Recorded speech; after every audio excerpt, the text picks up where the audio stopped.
સર્વ અવતારી ઈષ્ટદેવ ભગવાન સ્વામિનારાયણ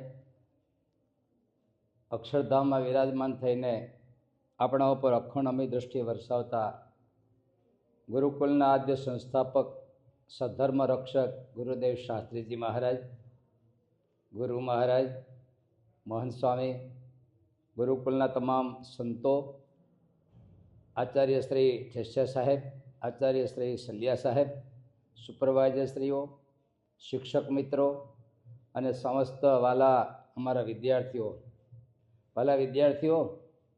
સમસ્ત વિશ્વની અંદર ભારતીય સંસ્કૃતિ એ સર્વોપરી છે. ભારતીય સંસ્કૃતિ સમાન કોઈ સંસ્કૃતિ નથી અને ભારતીય સંસ્કૃતિને વચ્ચે પણ ગુરુકુળ સંસ્કૃતિ એ સર્વોપરી છે.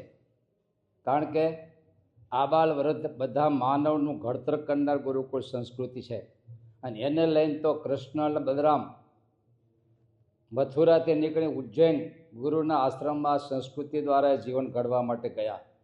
ભગવાન રામ પણ વશિષ્ઠના આશ્રમમાં રહ્યા.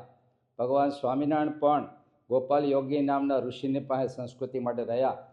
આપ વિદ્યાર્થીઓ પણ આ ગુરુકુળ સંસ્કૃતિનું પાન કરવા માટે ગુરુકુળમાં જ્યારે અભ્યાસ કરી રહ્યા છો તો વિદ્યા અને સંસ્કાર બેનું કોલાબોરેશન થાય તે માણસને પૂર્ણ જીવન પ્રાપ્ત થાય છે, જે તમને પ્રાપ્ત થઈ રહ્યું છે આજે. તો વાલા વિદ્યાર્થીઓ, આપણા ગુરુદેવ શાસ્ત્રીજી મહારાજને ભગવાને અક્ષરધામમાંથી સ્પેશિયલ ગુરુકુળ નિર્માણ માટે મોકલ્યા અને ગુરુદેવે આ ગુરુકુળ કર્યું ત્યારે આપણે આ સ્કૂલમાં છીએ, અમે સંતો છે અને આખું વિશ્વ આજે સંસ્કાર તરફ જઈ રહ્યું છે. પછી રાષ્ટ્ર હોય, સમાજ હોય કે ધર્મ હોય, દરેકને બાલ્ય અવસ્થાથી સંસ્કાર મળ્યા તો જ એ સારા માનવ મળશે, તો રાષ્ટ્ર, સમાજ કે સંપ્રદાય પુષ્ટ થશે. માટે આપણે ગુરુદેવ શાસ્ત્રીજી મહારાજ એનો આગામી 14 તારીખે 37મો પુણ્યતિથિ કહેતા ભગવાનના ધામમાં ગયા એ દિવસ છે.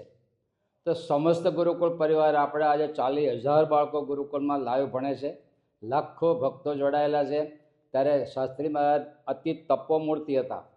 સ્વામીનું આખું જીવન તપમય હતું, સ્વામીનું આખું જીવન ભજનમય હતું, સ્વામીનું આખું જીવન સેવામય હતું. આવા એક મહાન સંત આ ધરતી ઉપર પ્રગટ્યા કે આજે લાખો વિદ્યાર્થીઓને ગુરુકુળના માધ્યમથી જીવન મળી રહ્યું છે. આપણા માટે ગૌરવ છે, આપણામાં જે પૂજ્યનું સ્થાન છે. તો એવા ગુરુદેવ શાસ્ત્રી મહારાજનો દિવસ 14 તારીખ અને બરાબર આપણા માટે તો એ દિવસ એટલા માટે અતિ પવિત્ર ગણાય. એક શિષ્ય માટે ગુરુનો દિવસ એના માટે અધિક કોઈ વસ્તુ હોય નહીં.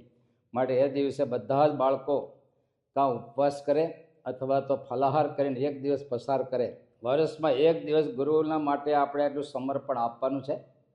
આપણી સ્કૂલમાં 3 દિવસ સુધી અભ્યાસના બદલે 3 દિવસ સુધી સદવિદ્યા મહોત્સવ આપણે ખૂબ ધામધૂમથી ઉજવવાનો છે અને આવતીકાલથી શરૂ પણ થવાનો છે અને તમે પણ ખૂબ તૈયારીઓ કરી ચૂક્યા છો. પણ એક દિવસ આપણે કાં ઉપવાસ કરીએ અને કાં પછી ફલાહાર કરીને પસાર કરવાનો છે અને સાથે હાલતા ચાલતા મંત્ર જાપ થોડો કરીએ, અનુકૂળતા હોય તો ઘરે મંત્ર લેખન થોડું કરીએ અને બાકી જે કંઈ શિક્ષક મિત્રો કે આચાર્ય શ્રી સંતો જે માર્ગદર્શન આપે તે પ્રમાણે આપણે 3 દિવસ સુધી સદવિદ્યા મહોત્સવ આપણે ઉજવશું. પણ ખાસ એટલી નોંધ રાખજો કે અમારો આગ્રહ છે કે તમારા વાલીઓ જો એગ્રી હોય તો તમે અવશ્ય ઉપવાસ કરજો અથવા તો ફલાહાર કરજો અને ન હોય તો સમજાવજો, પણ આટલો અમારો આગ્રહ છે. જય સ્વામિનારાયણ.